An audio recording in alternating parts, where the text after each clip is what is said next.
Salut Alexandre. Salut Andrea. Bon alors voilà, après Nyon, c'est Morges qui a été sous l'eau hier soir. Hein. On n'en peut plus, on devient des grenouilles avec toute cette pluie, c'est pas possible. Moi je suis allé ce matin et j'ai vu Morges était complètement sous la boue. Vous allez voir en image et puis on va faire le point avec un météorologue aussi pour savoir est-ce qu'on va pas passer un été tout pourri. J'espère qu'il aura de bonnes nouvelles parce que là vraiment nous on veut du soleil. En plus tu vas à Givrin. Oui, justement J-35 du côté de la cantonale de Givrin. J'imagine qu'ils sont dans la boue donc on va aller faire un petit état des lieux avec eux. On va voir à quoi ça ressemble alors du coup leur terrain. À tout Andrea. Et puis nous en plateau, on parle grande manifestation d'été justement. La police Nyon Région nous parle de harcèlement de rue en plateau parce que 2 nouvelles mesures ont été mises en place pour répondre à ce problème et à ce fléau. Voilà notre émission de société. Fais voir ta région, c'est parti.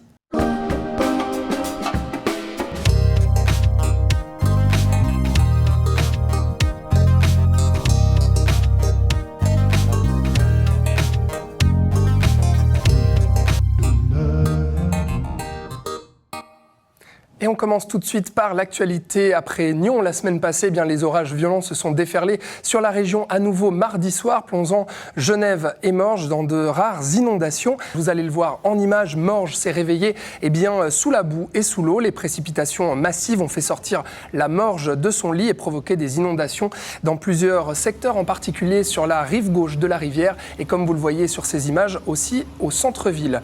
Des précipitations d'une intensité exceptionnelle qui correspondent quand même à 100 litres par mètre carré en 1 heure, soit l'équivalent de plus d'1 mois de précipitation. Cet événement a causé des dégâts matériels, mais pas de blessés à déplorer, selon les pompiers de la région de Morges. 179 interventions à l'heure où nous enregistrons cette émission ont été enregistrées sur tout le territoire. Et la ville appelle la population à la prudence. Et du côté de Nyon, qu'en est-il alors ? Il s'avérerait que Nyon aurait été épargné, contrairement au 9 juin dernier, par des inondations. L'orage serait très centralisé sur Morges. Les pompiers du SDIS Nyon-Dol nous ont affirmé ce matin qu'aucune intervention n'avait été faite, en tout cas sur le secteur de Nyon. Et la question était sur toutes les lèvres, est-ce que le dépôt du train Nyon-Saint-Cergue allait être à nouveau inondé comme le 9 juin dernier ? Ce n'est pas le cas, a affirmé l'entreprise ANRTV ce matin. Des mesures ont été prises immédiates pour éviter qu'un tel phénomène se reproduise, notamment la mise en place d'un muret et d'un bâtard d'eau.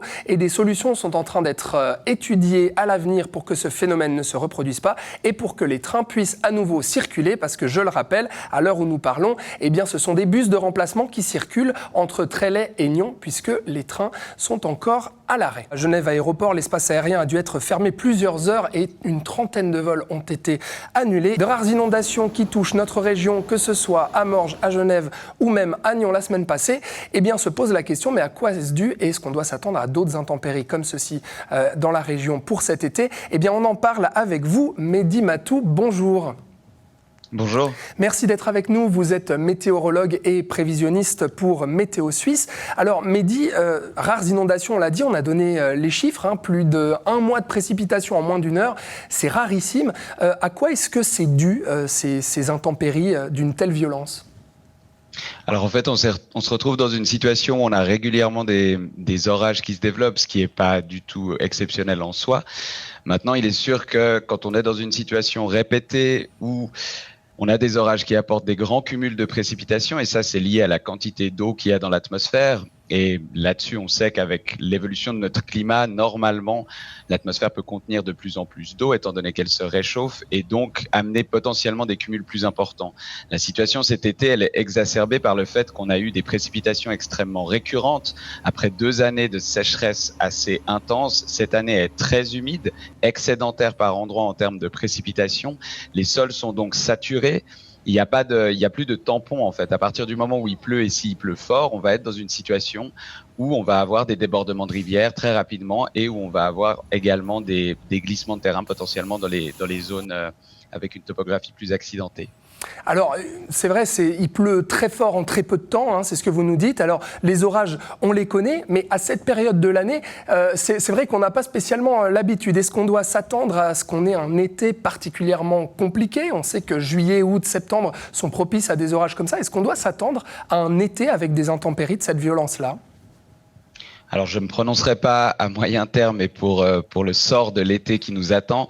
Ce qui est sûr, c'est que pour l'instant, ce qui nous permettrait d'être dans une situation plus stable et où il y aurait moins de précipitations à répétition, ça serait de se retrouver avec enfin une zone anticyclonique qui vienne se placer sur nous et qui nous apporte un temps plus sec et chaud. Tant qu'on restera dans une configuration où on aura perpétuellement des dépressions d'altitude qui viennent se placer sur l'Europe centrale, voire même qui remontent depuis la péninsule ibérique, ce qui est ce qui nous attend pour ce week-end, on restera dans une situation instable et avec passablement d'eau à disposition pour former des orages. Et c'est sûr que maintenant qu'on est enfin rentré dans le régime de température estivale avec des 25 à 30 degrés à peu près, eh bien on se met en place en fait par rapport et on est plus à l'abri d'avoir les risques d'orages qui peuvent se développer.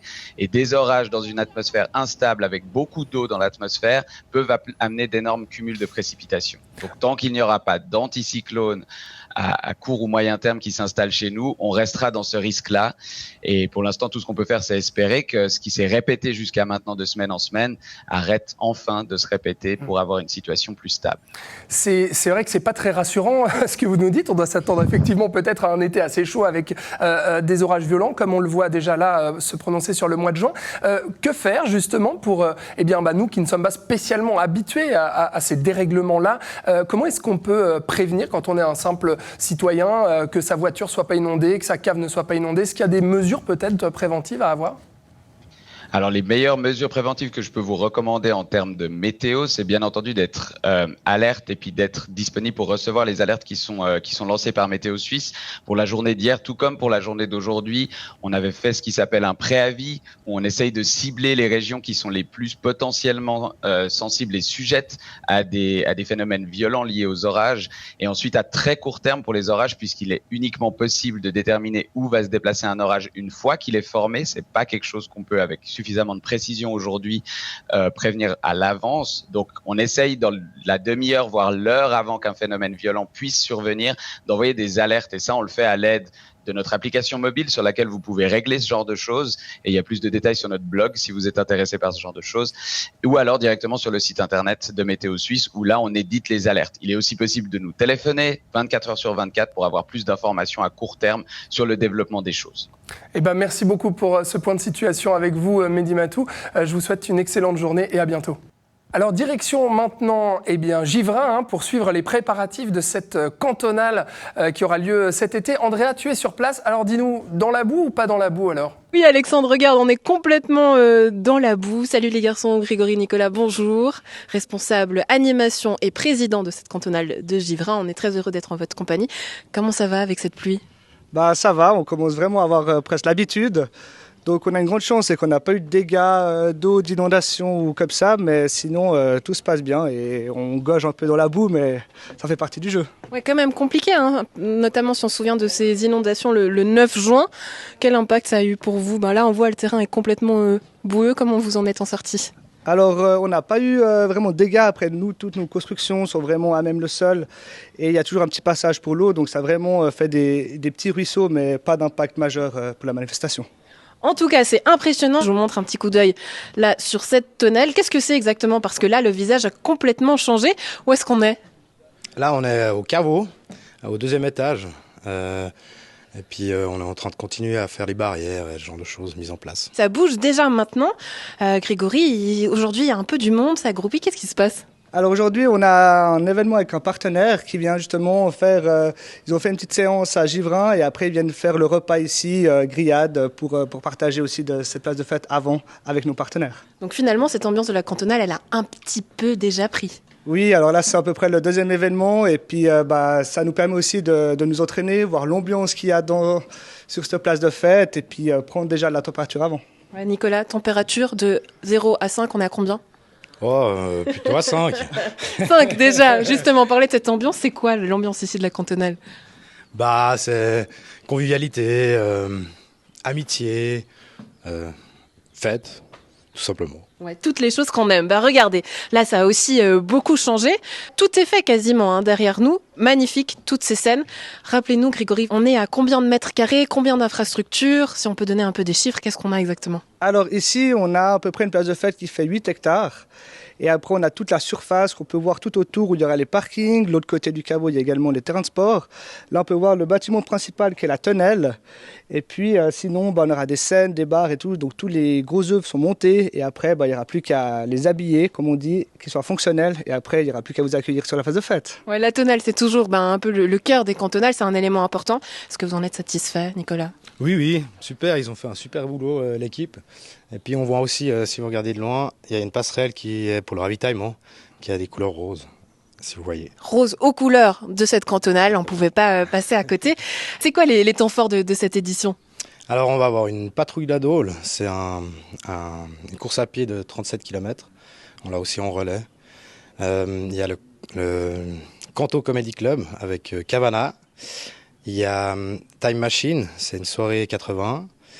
Il y aura Blaster Jack, c'est une soirée électro. Il y a un repas dansant pour les plus âgés. La journée des anciens pour les anciens.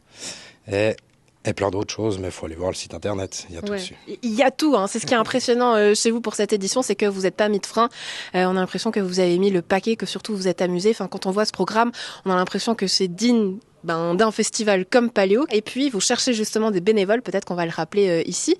Est-ce que ça, vous êtes un petit peu en rade, parce que voilà, tout le monde passe à l'été, on a Paléo. Est-ce que vous arrivez déjà à motiver des gens, des troupes suffisamment? Alors, on arrive justement à motiver, mais pas assez. Et c'est vrai que construire tout ça, c'est quelque chose, mais après, c'est qu'on a besoin d'énormément de monde pour venir justement s'occuper des bars, s'occuper des parkings, de tout ça. Donc, c'est vraiment, j'encourage tout le monde à participer à cette fête, parce que sans vous, on n'arrivera pas justement à tenir tout ça et à faire. Donc, motivez-vous à venir participer et passer un bon moment convivial sur la place de fête. Donc vous l'aurez compris, la maison, on a besoin de vous déjà maintenant. Et puis la cantonale, c'est J-35. Le rendez-vous est pris. Nicolas, Grégory, merci beaucoup. Très belle journée à vous. Merci à vous. Merci. Et on passe tout de suite à notre sujet de société, combattre le harcèlement de rue. Voici l'une des nouvelles priorités de la police Nyon Région qui instaure ce mois de juin 2 nouvelles mesures pour renforcer la sécurité publique. L'une sous forme de formulaire en ligne sur le site de la PNR, l'autre comme réseau de lieux sûrs appelé Angela. On en parle avec mes deux invités. Roxane Faro, bonjour. Bonjour Alexandre. Vous êtes la présidente de police Nyon Région, vous êtes municipale à Nyon également. Et bonjour Christophe Schmitt. Bonjour Alexandre. Vous êtes le commandant de la police Nyon Région. Alors on parle de ce sujet ensemble. Roxane Faro, ça vient d'où cette envie de renforcer ces mesures sécuritaires pour la police Nyon Région? Moi, je pense que déjà, on a un contexte général depuis plusieurs années où cette thématique dite du harcèlement de rue est sur le devant de la scène, notamment avec toutes les actions qui ont été menées, par exemple, à Lausanne. Voilà, donc c'est une thématique qui a émergé. Oui, il y a des mesures qui sont prises à Genève, Lausanne. Voilà, effectivement. Et en fait, ces mesures accompagnent toute la thématique de la libération de la parole, notamment des femmes, mais pas que. Donc voilà, depuis quelques années, des mesures sont prises. Et l'impulsion, elle vient du politique à Nyon aussi, Alors, la position à Nyon vient du politique et notamment d'un postulat du conseil communal qui était porté par Robert Louis-Jens et voilà, qui nous demandait non seulement de quantifier la problématique sur le territoire des 3 communes que sont Prangin-Cran et Nyon, et puis d'y répondre. Oui, d'y répondre. Alors, quantifier, est-ce qu'on arrive à la quantifier aujourd'hui? Est-ce qu'il y a des chiffres qui existent? On sait par exemple, je le donne, à Lausanne, l'année passée en 2023, c'était 111 cas qui étaient recensés, donc de personnes qui avaient fait appel à la police pour un cas de harcèlement de rue. 80% d'entre elles étaient des femmes. Et à Nyon, est-ce qu'on a déjà des chiffres, quelque chose ou pas? Eh bien, c'est toute la problématique. C'est qu'en fait, on a très peu de chiffres, mais ça ne veut pas dire que parce qu'on n'a pas de chiffres, la problématique n'existe pas. Donc en fait, le premier palier des mesures mises en place, c'est quantifier la problématique du harcèlement de rue sur le territoire de Police Nyon Région, raison pour laquelle nous avons mis en ligne sur le site de Police Nyon Région un formulaire de contact, de signalement, où les gens peuvent, de manière anonyme ou pas, signaler un cas de harcèlement et puis éventuellement demander à ce que la police reprenne contact avec elle ou lui, si c'est désiré et si la personne désire aller au-delà. Ouais. Donc vraiment poser un vrai signalement ou éventuellement un dépôt de plainte. Alors voilà, on va en parler justement dans le concret. Christophe Schmitt, même si on n'a pas encore de chiffres, c'est vrai, Roxane Farodiv, c'est pas parce qu'il n'y a pas de chiffres que ça n'existe pas. Concrètement, sur le terrain, vous, en tant que commandant de la police Nord-Région, est-ce que vous avez le sentiment qu'il y avait vraiment un besoin de mettre ces mesures en place ? Concrètement, comme l'a dit Madame la Présidente, il y a une dynamique sociétale avec laquelle il faut qu'on s'articule. C'est des questions qui sont pertinentes. On s'est aperçu, grâce à ce postulat, qu'effectivement, des chiffres plus précis, plus spécialisés nous manquaient. Et ça a été l'opportunité pour nous de se dire quels étaient les moyens qu'on pouvait développer. On a mené quelques réflexions pour pouvoir répondre déjà au postulat, mais aussi, finalement, à l'identification de cette problématique. On a voulu effectivement la mesurer en termes de quantité, mais on a aussi pensé et imaginé de pouvoir la localiser. Ouais. Dans le but, bien évidemment, parce qu'un corps de police comme le nôtre, on cherche une certaine efficience. Donc, il est clair que d'abord, il faut qu'on identifie la problématique, le lieu où elle se déroule, pour ensuite peut-être imaginer tout un panel de solutions pour pouvoir apporter un apaisement, etc. On se pose surtout la question, Christophe Schmitt, concrètement, qu'est-ce que c'est le harcèlement de rue ? Quand on parle de harcèlement de rue, on parle de quoi ? Alors, on parle de beaucoup de choses, parce que le harcèlement, ça peut être un regard insistant, un sifflement, un commentaire désagréable, mais c'est pas toujours ça. Peut-être aujourd'hui, notre jeunesse est un peu désemparée parce qu'il y a ces notions de, j'ouvre les guillemets, drague, je ferme les guillemets, et puis de se dire, est-ce que si j'approche quelqu'un, est-ce que je suis dans un harcèlement ou est-ce que je suis dans une démarche de contact, de mise en relation ? La notion la plus importante pour définir le harcèlement, c'est le consentement. Si finalement vous allez vers quelqu'un, vous lui dites d'une manière respectueuse et polie, bonjour, est-ce que je peux engager la conversation avec vous, et que la personne vous dit oui, là il y a un consentement. Il n'y a pas de notion d'harcèlement. Si maintenant, j'aimerais parler avec vous, non monsieur, je n'ai pas le temps, etc., ou monsieur, madame, ça peut bien évidemment être dans tous les sens, et puis que là, il y a un non qui est formalisé, il n'y a pas de consentement, s'il y a une insistance, il y a une poursuite d'une manœuvre qui soit contraignante ou insistante, ou une pression psychologique ou verbale, enfin, quelque nature qu'elle soit, là, on commence à rentrer dans ce qu'on appelle le harcèlement. Alors justement, se pose la question, à quel moment est-ce que la police peut intervenir ? Parce que qu'on s'entende sur ce que est le harcèlement, vous l'avez bien décrit, Christophe Schmitt, mais maintenant, à quel moment est-ce que la police peut intervenir ? Alors, la police, dans tous les cas qui sont d'une clarté limpide pour le citoyen, si je prends une claque pour le citoyen, c'est limpide que la police peut intervenir. Nous, bien évidemment, on est toujours à disposition de la population. Pour des faits qui soient avérés ou pas, qu'ils soient pénaux, criminels, ou que ce soit un délit ou toute autre nature, la police peut et doit intervenir dans tous les cas si un citoyen ou une citoyenne sollicite une prise de contact.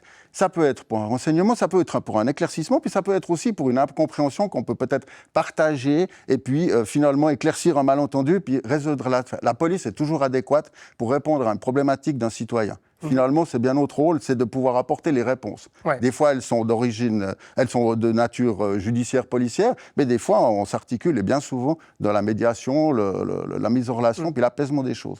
Donc, Roxane Faro. Ouais, à partir du moment où vous êtes dans l'espace public ou dans un lieu public, un établissement public, il y a quelqu'un qui se comporte d'une manière qui vous met mal à l'aise, qui vous angoisse ou qui vous fait peur, c'est quand même qu'il y a quelque chose qui ne joue pas. Voilà. Donc moi, je dirais que le harcèlement commence là. À partir du moment où il y a ce malaise, c'est qu'il y a un problème. Ouais. Mais après, la limite fixée, effectivement, pour que la police intervienne, c'est se remettre de toute façon à la perception de la victime, ou bien est-ce qu'il y a un critère très exact où on se dit, là, ça y est, on bascule dans le harcèlement, ou là, on est dans le témoignage. La ligne, elle est fine. Elle est ténue. Ouais. Elle est ténue.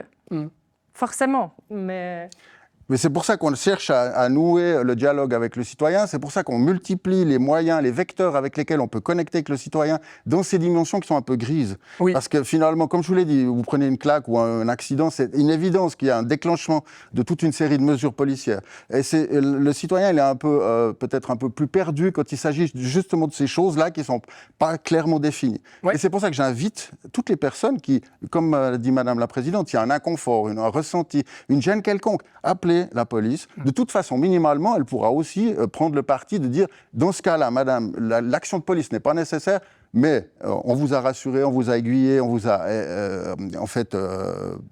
réconforté, apporté une notion d'aide. Et voilà, bien, l'action de la police, elle n'est pas forcément à se déployer sur des notions pénales ou que ne sais-je. Et on ne dérange jamais la police. très régulièrement, évidemment, les gens viennent vers moi pour me raconter des événements. Oui, mais les gens n'osent pas. Et puis je dis, mais est-ce directement à la que police. tu as appelé la police? Ah, mais non, je ne voulais pas les déranger. Et je crois que le message qu'il faut très régulièrement passer, c'est on ne dérange jamais la police. Et puis peut-être le deuxième message, c'est que, voilà, en cas de risque ou d'agression, là, je veux dire, la première chose à faire, c'est d'appeler c'est le 117. Ouais. Voilà. Donc le 117, la police, ou bien justement... Donc toutes ces mesures, elles sont là pour accompagner, mais en cas de danger, on appelle le 117. Alors les mesures, il y a ce site internet, il y a une page dédiée, Christophe Schmitt, où on peut justement remplir un formulaire de manière anonyme ou non, on le disait, Roxane Faro, et décrire ce qui s'est passé. La police ensuite rentre en contact avec la personne. Ça, c'est pour la première mesure, on en a parlé. La deuxième mesure, et on va le voir à l'image justement, ce formulaire avec ce QR code qui se trouve dans plus de 60 établissements de la région, entre Nyon-Cran et Prangin, c'est Angela. Alors c'est un système qu'on a déjà vu ailleurs, dans d'autres villes de Suisse romande. On l'a vu à Paléo aussi. Oui, qu'est-ce que c'est Angela, Roxane Faro? Comment ça marche? Angela, c'est quelque part un mot de passe que un interlocuteur va comprendre. C'est-à-dire que quand vous êtes dans un établissement public, par exemple, et que vous avez besoin d'aide, la personne en général qui est derrière le bar, si vous lui dites que vous voulez parler à Angela, il va comprendre que vous êtes dans une situation d'inconfort et que vous avez besoin d'aide. Voilà. Donc, c'est un mot de passe. Ouais, c'est un mot de passe. On va en parler justement plus largement de ces mesures-là. Mais dans le concret, on va faire appel justement, il est connecté à nous, Salvatore Tilona, qui est le gérant du bar lounge La Jetée à Nyon et qui fait partie de ce réseau des établissements qui participent à Angela. Bonjour Salvatore. Bonjour Alexandre. Alors merci d'être avec nous. Alors si vous êtes là, parce que vous participez comme les 60 établissements à Angela, vous allez nous montrer un petit peu comment ça marche. Mais déjà, je crois que ça date pas d'hier que vous utilisez ce système, c'est juste? Alors à l'interne, nous on le connaissait déjà un petit peu parce que ça fait quelques années que ça existe. Après la mise en place de Angela à proprement dit, on l'a fait depuis le 15 juin justement suite à la mesure que la police de Nyon a menée en fait. Vous avez déjà eu des cas, Salvatore, justement, de personnes qui sont venues vous voir, vous, votre équipe, au bar, pour vous signaler un cas de harcèlement ou pas? Alors pas directement, non. On a plus eu des gens qui étaient peut-être un peu trop éméchés, on va dire ça comme ça, et puis qu'on a vu que par exemple une demoiselle n'était pas forcément consciente de tous ses actes. Donc là, à ce moment-là, justement, on a appelé des copines à elle pour qu'elle puisse être entourée lors du reste de la soirée. De quel œil est-ce que vous voyez ces mesures de la police, ce réseau Angela? Selon vous, est-ce qu'il répond à un besoin des milieux publics et puis notamment des milieux festifs, des milieux de la nuit que vous connaissez bien, Salvatore?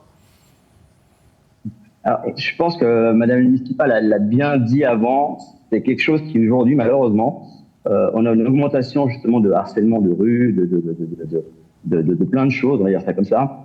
Et le fait que monsieur, madame, tout le monde, en fait, prennent conscience de cet acte citoyen, c'est une bonne chose. Donc effectivement, je pense qu'aujourd'hui, la mesure qu'on met en place avec Angela est importante et répond réellement à un besoin. Comment ça se présente? Vous nous montrez juste, il y a des stickers chez vous, parce qu'on sait que chez vous, il n'y a pas de toilettes, par exemple, directement au bar, c'est les toilettes publiques du parking. Mais alors, ça marche comment? Il y a des stickers sur votre bar, il y a des QR codes aussi? Chez nous, par exemple, quand vous arrivez chez nous, donc là, c'est la façade du bar, donc vous avez notre carte qui est sur cette jolie planche de surf, voilà. Et puis, il y a ce petit sticker qui est là, qui dit justement, ici, demandez Angela. Ouais. Donc, une personne qui est sensibilisée à ce projet va automatiquement, en fait, voir en fait que chez nous en fait il peut être en lieu sûr en fait en cas de besoin. Après on a sur notre terrasse par exemple ici alors, on va s'excuse voilà ici on a ce petit sticker avec le QR code l'explication qui est assez discrète et puis après on a fait une nouvelle mesure qui par exemple ici vous voyez on a notre carte sur nos tables et quand vous scannez le QR code de la table en fait vous avez directement en fait la possibilité de cliquer sur un lien qui vous ramène directement au formulaire en fait que la police a mis en place. Est-ce que vous Donc, pensez... d'un point de vue discret, sans passer par le bar, on pourrait directement voir en fait le formulaire en ligne. Est-ce que votre personnel est déjà formé justement à ça? Est-ce qu'il est au courant? Est-ce que vous pensez que c'est quelque chose qui va marcher? Alors ça a été sensibilisé effectivement. Maintenant ils savent tous la procédure à suivre. mais on n'a encore pas mis en place malheureusement. Heureusement plutôt. Oui, c'est ça. Sur la mise en application, est-ce que vous pensez que c'est une bonne chose, c'est une bonne manière de faire que de créer ce réseau Angela? Oui, il y a quelqu'un qui vous interpelle, qui n'a pas compris que vous étiez à la télévision, mais c'est pas grave. Bonjour monsieur. Il n'y a pas de souci. Voilà, on peut lui dire effectivement qu'on est à la télévision. Voilà. Bonjour à ce monsieur. Dernière question, voilà, Salvatore Tilona, est-ce que vous pensez que ce sera efficace? C'est une bonne manière de faire Angela, ou est-ce qu'on peut aller plus loin? Je pense que typiquement le QR code dont je vous parlais avant, qui normalement se met dans des endroits discrets, devrait figurer dans les lieux publics, typiquement comme les toilettes publiques. Donc, et avoir accès. Alors je sais que les établissements qui font partie du système sont listés sur un site, mais je pense qu'il faudrait pouvoir le rendre public plus largement. Comment? Je ne sais pas. Mais il faudrait pouvoir le faire. Je pense que par exemple, des mesures devraient être intégrées à ça, même des magasins. Donc voilà. Eh ben merci en tout cas, Salvatore Tilona. On vous souhaite une belle journée et puis un bel été à la jetée, qu'on espère avec du beau temps. Merci beaucoup. Avec plaisir, à bientôt. Voilà, la réponse, elle vient peut-être du plateau, Roxane Faro, peut-être avec vous. Cette idée, voilà, de ce gérant du bar Lounge La Jetée, bien connu chez nous, d'étendre ça au lieu public. Qu'est-ce qu'on en pense? Alors, on est en étapage. Alors, la première étape, c'était effectivement les établissements publics, mais bien évidemment, la municipalité de Nyon et je suis certaine que les municipalités de Cran et Prangin suivront, bien évidemment, va étendre ça dans d'autres lieux, je veux dire les théâtres, enfin voilà, tous les lieux publics. Et puis je pense qu'ensuite, il n'y a en tout cas rien qui pourrait venir freiner le fait que dans des magasins, il y ait aussi cette possibilité-là. Mais moi, je voulais rebondir et je voulais vraiment remercier l'ensemble des tenanciers d'établissements publics qui se sont engagés avec nous dans la démarche. On a vraiment la chance depuis des années d'avoir une collaboration avec les tenanciers, entre les tenanciers et Police Nyon Région, qui est assez proche. On se voit régulièrement. Pour nous, c'est vraiment des partenaires. Et voilà, je profite de les remercier de jouer le jeu parce que c'est quand même un investissement aussi pour eux, sensibiliser leur personnel, faire de la formation. Justement, c'est là-dessus justement que je voulais aller et poser la question peut-être à Christophe Schmitt. Sur la formation, c'est vrai, on se pose la question, est-ce que les gens sont suffisamment formés à accueillir les victimes, à savoir à la fois les entendre, mais aussi savoir comment rediriger la chose, comment traiter ce problème? On parle du personnel des bars, mais aussi au sein de la police. Est-ce que la police est suffisamment formée à cela aujourd'hui? Alors, si vous permettez, en préambule, je joins aussi mes remerciements à tous nos partenaires parce qu'effectivement, on a eu un très grand accueil par rapport à cette démarche. Je salue aussi l'originalité du déploiement que M. Salvatore ajoute en faisant une connexion sur le formulaire. Je remercie. Et c'est justement cette prise de conscience, finalement, aussi des établissements qui répondent aussi en disant bah oui, il y a ce besoin. C'est vraiment ça, la notion de partenariat. Nous, on amène des choses et puis on voit qu'avec les partenaires, on peut développer d'autres solutions, les optimiser. Je remercie pour ceci. Vous parliez de formation. Alors, bien évidemment, si je réponds pour les établissements, nous formons spécifiquement le gérant, le propriétaire, et qui, lui, après, sensibilise son personnel sur cette activité. La notion qui est très importante, c'est de dire vous n'allez pas être des gens qui vont être des médiateurs, vous n'allez pas être des gens qui vont être sauveurs, vous n'êtes pas policiers. De toute façon, nous servons toujours de backup dans tous les cas. Si les gens accueillent quelqu'un qui sollicite Angela et qui sont désemparés, parce que la première mesure finalement qu'ils doivent faire, c'est fournir la capacité peut-être de venir derrière le bar pour se mettre en sécurité, un endroit pour se reposer, un verre d'eau ou un chargeur pour un téléphone. C'est des choses comme ça. Ensuite, s'il y a d'autres difficultés, d'autres problématiques qui apparaissent, c'est de nous contacter pour chercher conseil. Et ça, c'est une évidence que nous, on sert toujours de référent et puis on peut peut-être servir effectivement de guide par rapport à quelles sont les choses à faire. Après, il faut avoir la notion qu'aussi, il y a des citoyens qui ne souhaitent pas l'intervention de la police. Oui. Et là, on peut aussi servir d'accompagnant pour dire, ben voilà, que sont les possibilités, quels sont les moyens d'action, mais ce n'est pas nous qui les répliquons auprès de la personne, c'est justement ce personnel-là. Là, c'est pour ça qu'on parle de sensibilisation pour le personnel des établissements. Le gérant est spécifiquement, lui, de manière plus exhaustive, formé là-dessus. Et puis, par rapport à l'interne pour les policières et policiers, il y a des grandes sensibilisations qui sont faites au cours de leur formation académique. Au sein de l'académie, des cours de sensibilisation sur la diversité, sur le harcèlement de rue, sur tous ces comportements. Et lorsqu'ils intègrent les corps de police, il y a maintenant des mesures de formation continue, le FOCO, comme on appelle chez nous, qui justement abordent clairement ces thématiques. Oui, pour que justement le policier soit adéquat dans ce genre de situation, parce qu'on le sait, c'est le premier contact qui est très compliqué et très important. J'aimerais juste rappeler que cette mesure, c'est un palier intermédiaire, mais ce n'est pas une réponse de police. Si une personne se sent en danger, mais même si c'est pour un désagrément qu'on pourrait taxer de futile, c'est le 117 qui reste la référence pour toute intervention ou tout danger ou tout signalement. Ceci est un outil complémentaire qui apporte une solution aussi, parce que vous pouvez être témoin aussi d'une situation de harcèlement. On le sait, des fois, les états de sidération, quand on est vraiment impliqué dedans, c'est compliqué. Oui. On peut être témoin, on peut le signaler. Et c'est pour ça que j'insiste, ce formulaire peut être totalement anonyme. La possibilité d'être contacté ou non par la police, c'est un vrai choix qu'on respecte. Si la personne dit « je ne veux pas être contacté », on ne la contacte pas, on prend les éléments qu'elle nous partage. Mais vous êtes là, si besoin, il y a... Se pose quand même la question, Roxane Faro, sur ce réseau Angela, parce que le but, c'est aussi de montrer aux gens, de sensibiliser la population qu'il existe quelque chose et que peut-être les gens se sentent, plus à l'aise, plus confortables, plus en sécurité aussi pour sortir. Mais se pose la question aussi, c'est que si les personnes harcelées sont au courant d'Angela, les harceleurs aussi, non ? Oui, alors on peut effectivement le prendre de cette manière-là. Néanmoins, voilà, le but de la manœuvre est qu'il y ait une personne ressource dans le lieu où vous êtes qui puisse vous venir en aide, effectivement. Et peut-être que cette mesure-là, qui est visible, elle permet aussi à tout un chacun qui, par exemple, assisterait à du harcèlement, de le signaler. Ouais. Aussi, parce que ça, c'est aussi une thématique. Les personnes qui voient, de gens qui voient quelqu'un être dans une situation compliquée et qui ne réagissent pas. Et je pense que Angela permet aussi de sensibiliser au fait qu'on a tous une responsabilité dans l'espace public ou dans des établissements publics, et que quand on assiste à du harcèlement, en fait, on peut réagir.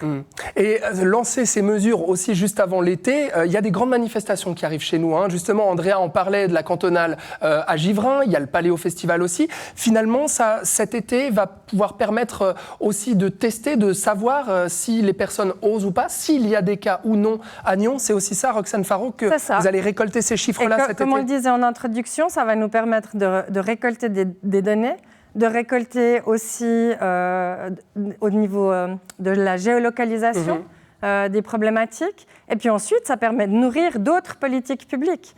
C'est-à-dire que la police ne travaille pas seule. Et si tout d'un coup, nous constatons qu'il y a des lieux dans l'espace public qui sont plus propices à ces problématiques, bien évidemment, Police Nyon Région, faire remonter l'information, par exemple pour la ville de Nyon au service du territoire, donc le service de l'urbanisme, qui, eux, peuvent commencer à réfléchir à d'autres mesures d'aménagement de l'espace public qui peuvent éventuellement permettre que toutes et tous nous nous sentions bien, tous ensemble dans l'espace public, que chacun y ait sa place. Merci à tous les deux, en tout cas, de nous avoir parlé de ce harcèlement de rue, de ces nouvelles mesures de la police Nyon Région. On va terminer avec une news en bref, parce que demain, jeudi, ce sera la fête des enfants à Nyon, sur le parking Pertan, avec un cortège qui démarrera à 17h40. La grande fête traditionnelle pour fêter la fin de l'année scolaire, bien sûr. Avec tous les enfants, on espère qu'il fera beau, parce que sinon c'est annulé, ça on le précise. Mais Roxane Faro, un tout petit mot, parce qu'il va y avoir des perturbations au niveau de la circulation à Nyon. Oui, principalement sur le centre-ville, donc toute la fin de journée, évitez d'essayer de venir vous parquer en plein centre-ville. Le parking Pertan est fermé, donc privilégiez le Martinet, la Combe, la Duche, ou alors les transports publics, bien évidemment, ou vos petits pieds, ou votre vélo. Voilà, pour aller admirer le cortège et vos enfants. On va clôturer, je crois, cette émission. Voilà, c'est la fin. Merci d'avoir regardé Fais voir ta région. On se retrouve demain pour la dernière de la saison avec Andrea. Belle soirée à toutes et à tous sur NRTV.